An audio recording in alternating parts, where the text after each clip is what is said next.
ನಿಂಕ ಹಾ ಆಚೆ ಏನು ಕೆಲಸನಾ ಓಯ್ ಇಟ್ಟ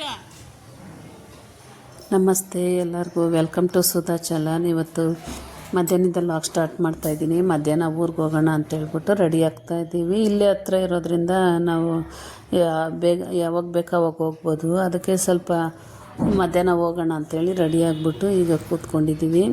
ಅಷ್ಟು ಒಂದು ಸ್ವಲ್ಪ ಊಟನೂ ಆಚೆಯಿಂದನೇ ತರಿಸ್ಬಿಟ್ಟಿದ್ದೆ.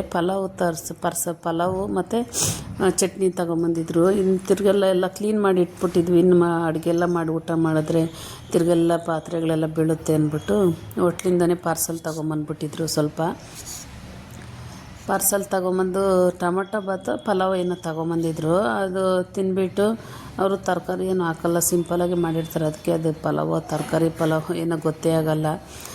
ತಿಂದ್ಬಿಟ್ಟು ಈಗ ರೆಡಿ ಆಗಿಬಿಟ್ಟು ಹೋಗ್ತಾಯಿದ್ದೀವಿ.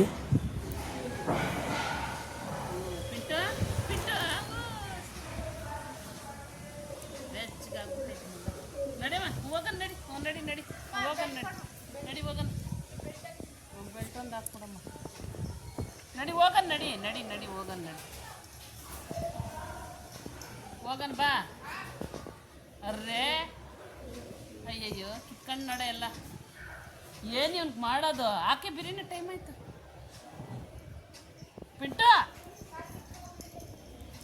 ಟೋಪಿ ಮಾತ್ರ ಹಾಕ್ಕೊಂಡು ನಡಿ.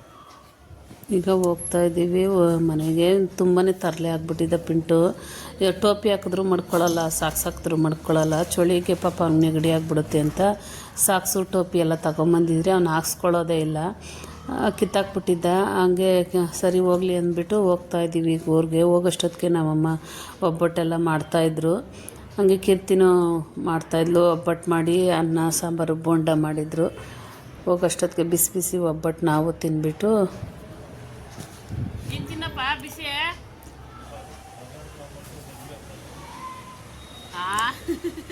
ಪತ್ತೆ ಬಿಟ್ಬಿಟ್ಟವ್ರೆ.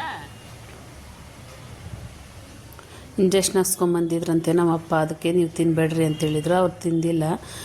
ನೆಕ್ಸ್ಟ್ ಡೇ ಬೆಳಗ್ಗೆ ತಿನ್ನೋಣ ಅಂದ್ಬಿಟ್ಟು. ಈ ವಿಡಿಯೋನಾದರೂ ಇಷ್ಟ ಆದರೆ ಒಂದು ಲೈಕ್ ಮಾಡಿ, ಶೇರ್ ಮಾಡಿ, ಸಬ್ಸ್ಕ್ರೈಬ್ ಮಾಡ್ಕೊಳ್ಳಿ.